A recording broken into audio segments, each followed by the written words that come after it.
నమస్తే, నేను మీ ఈశ్వర్. ఈ6 న్యూస్కి స్వాగతం. వార్తల్లోని ముఖ్యాంశాలు. ఒక ఎమ్మెల్యేకు మంత్రి పదవి ఇవ్వకుంటే టీజీఐఏసీ చైర్మన్ పదవి ఇస్తాం. అంత పెద్ద కార్పొరేషన్ చైర్పర్సన్గా నిర్మలా జగ్గారెడ్డికి అవకాశం దక్కింది. ఆమె డీసీసీ అధ్యక్షురాలిగా బరువు మోశారు, విశిష్ట సేవలు అందించారు. అందుకే ఆ పదవి ఆమెను భరించింది అని సీఎం రేవంత్ రెడ్డి వివరించారు. గాంధీ భవన్లో నిర్వహించిన పీసీసీ కార్యవర్గ సమావేశం సందర్భంగా ఆయన ఈ వ్యాఖ్యలు చేశారు. నిర్మలక్క కష్టమే ఆమెకు పదవి తెచ్చిపెట్టిందని స్పష్టం చేశారు.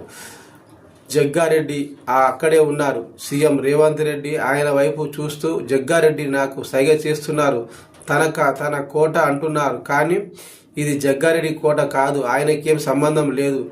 అక్క పార్టీ కోసం కష్టపడ్డారు, ఆ కష్ట ఫలితంగానే ఈ పదవి దక్కిందని చెప్పుకొచ్చారు. జగ్గారెడ్డి వర్కింగ్ ప్రెసిడెంట్ అయినా తాను జిల్లా అధ్యక్షురాలిగా ఉన్న నిర్మలా జగ్గారెడ్డికి ప్రమోషన్ ఇచ్చామన్నారు. పార్టీ నిర్మాణంలో ప్రతి ఒక్కరూ భాగస్వాములు కావాలని పిలుపునిచ్చారు. పీసీసీ అధ్యక్షుడు ఇచ్చే బాధ్యతలను నిర్వర్తించాలన్నారు. ఇప్పుడు వైస్ ప్రెసిడెంట్, జనరల్ సెక్రటరీను అయిపోయారని రిలాక్స్ కావద్దు అన్నారు.